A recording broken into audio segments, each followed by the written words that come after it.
Welcome to Think Big with Dan and Qasim. Join hosts Dan Melnick and Qasim Masood as they explore big ideas, limitless possibilities, and engage with visionaries, entrepreneurs, and thought leaders who dare to dream big, get inspired, motivated, and find practical tips for personal growth. Think big, dream bigger, and ignite your potential.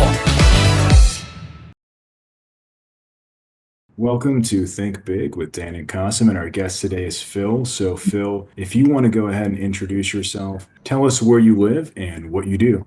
Sure. My name is Phil Kosak. I live in Greensboro, North Carolina, and I own Carolina Fine Snacks. We are the maker of Wicked Crisp. Awesome. So I'm curious more about your business. Like, how did you get the idea to start this business? Well, it's interesting because I'm not sure that I really thought of it in those terms. I was the kid in grade school that had lemonade stands and was always, while everybody else was having fun, I was always trying to figure out some clever way to make money and was much more enterprising. So I guess I was a born entrepreneur, you could say, and I was on my way trying to get into vet school and failed at that miserably. Was doing a lot of things, happened to be in food science as a pathway into graduate school and fell in love with food science. Worked my way through college and so took the first job offered to me, which happened to be with Frito-Lay, which was the basis for how I'm here today. I didn't stay at Frito-Lay for even a year. I couldn't handle the big company environment. I was used to getting things done, and before I could get used to a paycheck, I decided to bolt. I was sitting in meetings all the time listening to how they had 95% of this business and 90% of that business. And I'm thinking to myself, I can get 1% of anything. And in my naivete, took off. I quit, and we didn't have internet back then. I had access to lots of material, but I started this idea of a business plan. We were going to seminars all the time, and the short story is I researched 2 cities in every state in the United States to decide where's the best spot to start a business.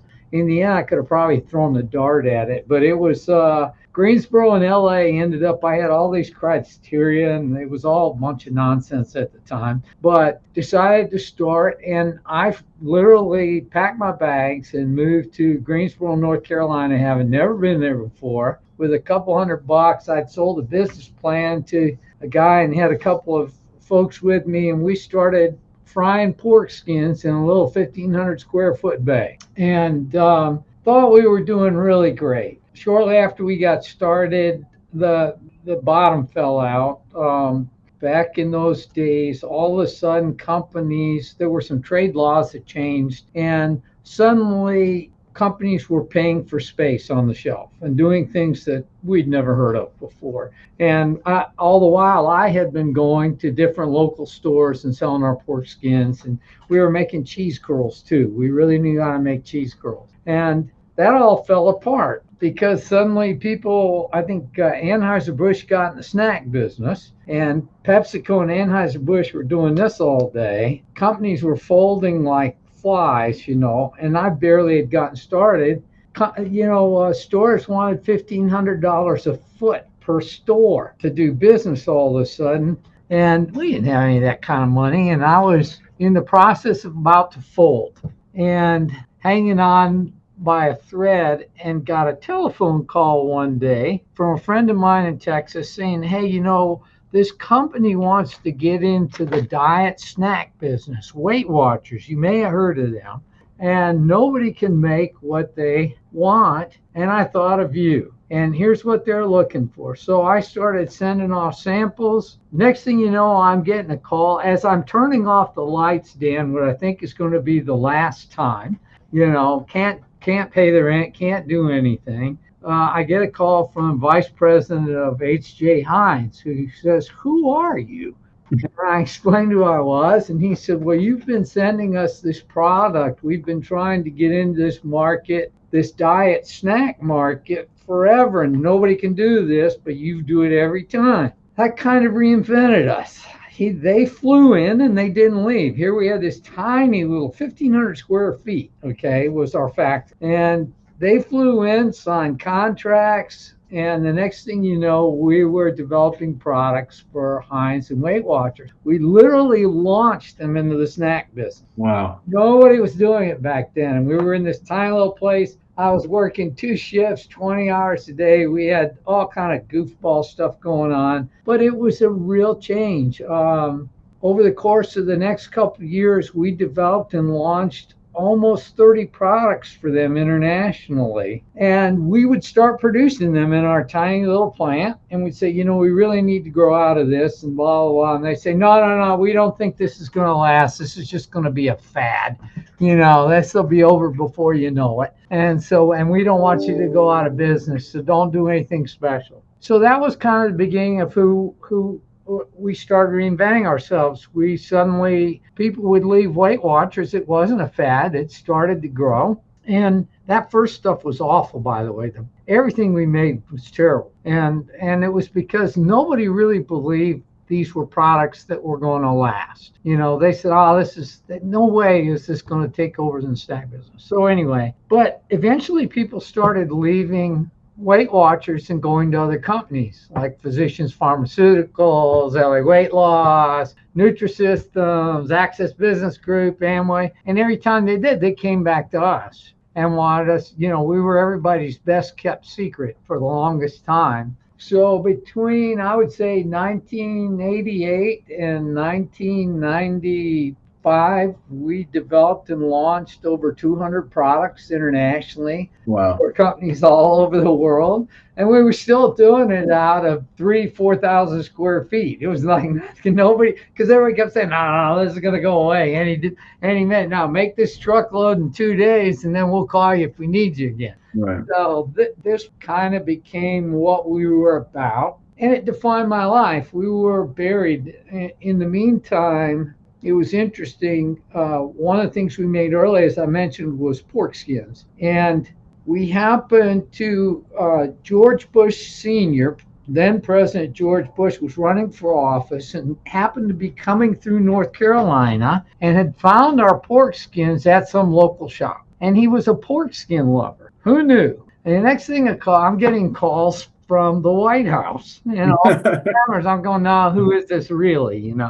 And they say, no, really, George Bush loves your pork skins, wants to know if you can make them for the GOP convention. Of course. And so we did that. And we got famous for doing it because we ended up on local TV. We had no idea. It was a tiny little bay. And all the people working for me, I had problems with turnover like crazy back then. We'd been through like 200 employees with 10 people working, 12 people working. We'd gone through 200 people in less than a year. And because small manufacturers, a lot of people hid out there. There were people who wanted for different. Back in those days, it was a good hiding spot. And when the cameras came around to film us making pork skins for President Bush, my whole crew ran into the woods. They disappeared. They didn't want to be seen on TV. And I got a call from Voc Rehab saying, hey, we didn't know you guys were here. Our picture was in the newspaper. They didn't see the panic in my eyes as everybody was leaving the building. But they had a job fair going on and wondered if I would be interested in participating. And it's funny how things like that change your life. I didn't know what VR was. I was looking for an excuse to get out of the building, as it was just spooky all the time there. And so I agreed. Went to VR's meeting. I said, I got lots of experience interviewing people, so this will be a breeze. Went to VR, this meeting, this job fair, and first guy that came up was severely obese, legally blind, and had serious cognitive disabilities. And he was busy explaining to me what a great job he had cleaning bathrooms third shift at the Holiday Inn, except they were closing the Holiday Inn, so he was going to be out of a job. Right. I thought, anybody that can get excited about cleaning bathrooms third shift at the Holiday Inn, what have I got to lose, right? You're hired. Right. So I hired him that day. He came to work and blew circles around able-bodied people. He was sweeping, working. He didn't laugh and having a good time. Didn't want to go on break. Didn't want to go home at the end of the day. And And it really changed things dramatically right away. People looked at themselves in the mirror, seeing somebody that clearly had lots of challenges that was doing a better job than they were.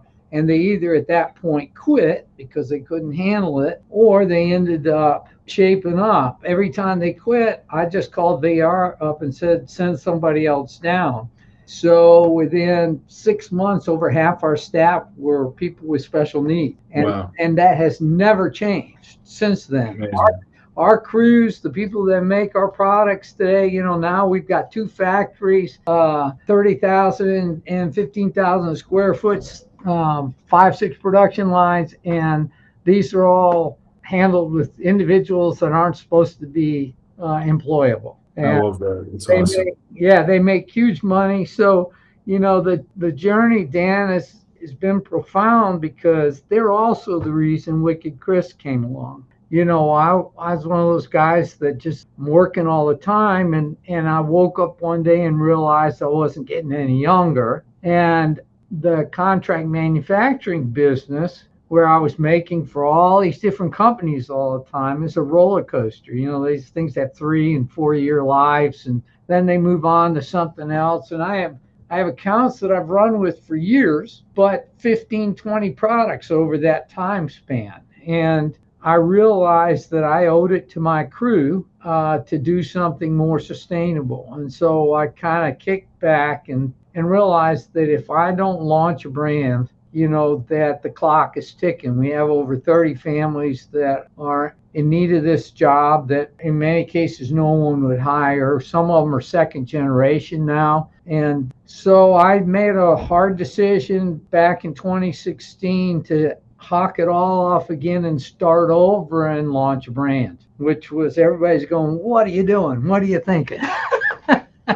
But the advantage I had was years and years of experience in watching other companies do it. I was a student. I learned what not to do and what to do. And I knew the industry and customers really, really well. No, that's awesome. Well, so I'm curious, obviously it's a really cool story. You've been in the business for a while. So in terms of Wicked Crisps, right? Like, where do you sell it today? Is it mostly like in retail or food service or, e-commerce? Like, what is it kind of like the breakdown in terms of where people typically are buying your products? Well, that's a great question. And it begs the bigger question too of how can you really sell this when you're finally done? And that was the big monster that we were facing. Was great. We knew how to make a product that everybody really wanted. We knew all these things that were missing out in the business, but even after you put all that together, which we did, we cashed it all in and put it together, you still got to sell it. And you still have the same monsters to deal with. You still all these challenges. And so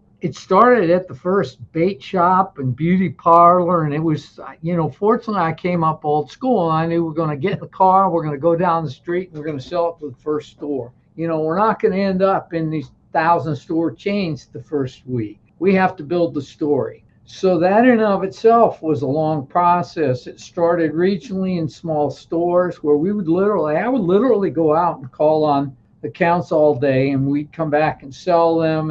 And that led to at the same time, there have been a lot of interest in local companies. A few regional brands saw what we were doing and we weren't going away. Sales were good in the places we were at. Eventually we get our first opportunity in a regional store, and we're working it really hard to make sure it's right. Then, because this is such a complex market, but so big, we're also doing things like you mentioned. We're selling it to hardware stores. We're selling it internationally. We're going in 2022 or 23 or something. We got named Export of the Year by the State Department of Agriculture for North Carolina, exporting Wicked. And it wasn't a master plan. It was, what? These markets are worldwide, and somebody all of a sudden from Thailand is visiting, or we sold to the Congo. Everybody's going, well, where's that container going? I'm going, and we sold to, It's awesome. We sell to Europe and stuff, but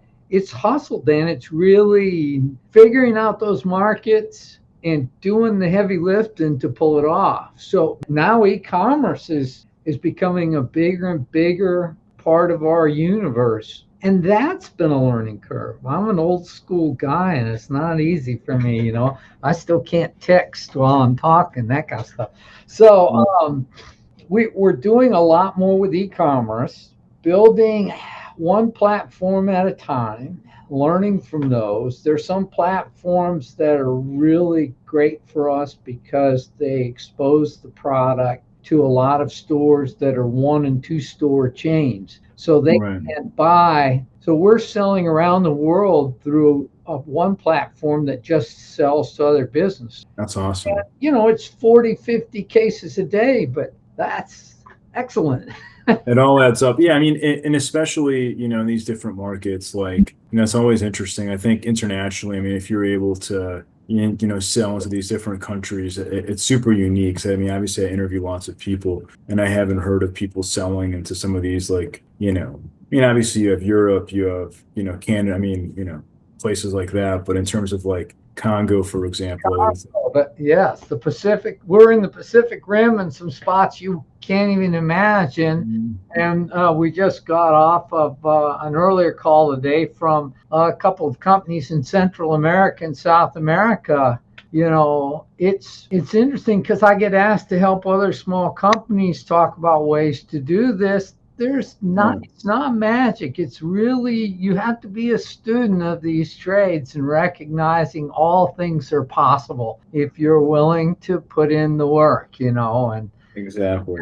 So I guess on that note, right, because obviously you mentioned that you're looking at different things. I mean, e-commerce is always a subject of conversation with trends and things like that. So I guess I'm curious in terms of 2025, right? Because obviously we're are still in Q1, yeah. What are some of your biggest goals and objectives for this year? Well, I think that e-commerce has become a huge part of what we want to focus on. In part, coming out of COVID, things changed a lot. And again, there's so many environmental forces that you have to be aware of that it got very, very difficult. Retail markets got very complicated for small companies like ours because the big companies lost a lot of ground during COVID on the store shelf and were anxious to make it back. And I think the other thing that happened is COVID changed the way a lot of people shop permanently. It doesn't seem to be, when all these Amazon and Walgreens, I don't want to name names, when all these delivery guys are starting to bring a tube of toothpaste to your house and that's all they're bringing, you think, how long's that going to last? How long can people buy onesies like that? And we're finding out it's become a permanent behavior process where they don't go to the store anymore. It's and it's created this really interesting dynamic, and you better pay attention because you're either going to be in front of them or not. So we're working overtime, trying to learn the e-commerce trades more. I think it's going to be so big and such a big part of how we grow this year. Finding those platforms, then figuring out how to become relevant in them, right? Yeah. Yeah. I mean, obviously I'm biased towards e-commerce because we're in the e-commerce space. I mean, one stat I saw recently, the US is only, I think, 15 or 16% of, all retail is e-commerce, while in the UK they're at 30%. China's at like 50 plus. So, there's still a lot of room in that department. Yes, and our product is well suited for that. The stumbling blocks on the mechanical side of that have changed a lot over the last few years. Everybody would think it would be a no-brainer, but I can tell you, having tried to do that 5 years ago was impossible because every time somebody ordered something, Dan, you had to type their name and address, print out a label. If you misspelled their name, it went to the wrong place. Just processing one order could take 20 minutes and you were making 35 cents. So software magic occurred and then started integrating with the post office and UPS. Right. So that with one button click, here's your 100 orders for the day, and you can just put the labels on the box. Exactly. Yeah. Technology is fascinating. So I guess like on that note, right? Because you've been, in this entrepreneurship, business for a long time. You've done many things in the space. If you could go back in time to before you got started, what is the one biggest piece of advice that you wish you knew? Well, I think a lot of things I wish I knew. It's probably good that I didn't. Because if you did, you might not have done it. I think some of the things that slowed us down was this confidence that things would self multiply once you got into venues and the work doesn't stop. It becomes simple, and the reality is that it doesn't get easier. It gets simpler because you understand it. Right. So becoming a better student earlier, because I learned a lot of things the hard way. We lost lots of money the hard way, and you call it tuition, but I think understanding your market and doing things like what you're talking about now. If you're going to get into the e-commerce, for example, you better become a student of it. Right. You got to forget about what you think it is and go and do the homework. Go and do the homework about what it means to get into distribution. What's the infrastructure piece for sales tax and this and that, and how are you going to get it out the door and what that means. So a lot of it is I wished I had been a better student earlier on some of these venues, because then you're backpedaling through them for a while.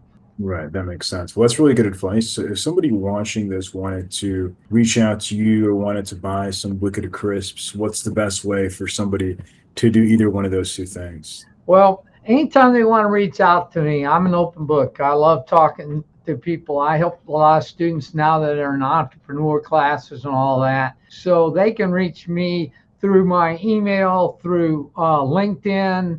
I've got an address there if they happen to be there. I'm anxious always to help anybody to avoid some of the pitfalls they have. If they want to buy Wicked Crisp, well, I know Amazon and all sells it. There's other platforms out there. Hunt for it, ask for it. We're trying to get it where it is always available at a price that makes you go, all right, this was great. So certainly we'd love for you. Just look for us on e-commerce. If you Google, in fact, if you ever want to see 3 minutes about our company, there's a video called Wicked Crisp, A Story of Impossibility. It was put together by a group 7 years ago that was fascinated by our hiring practices and how we make the product. And it has some links from there to be able to get the product. Well, I want to say, Phil, thank you so much for your time. I really appreciate it.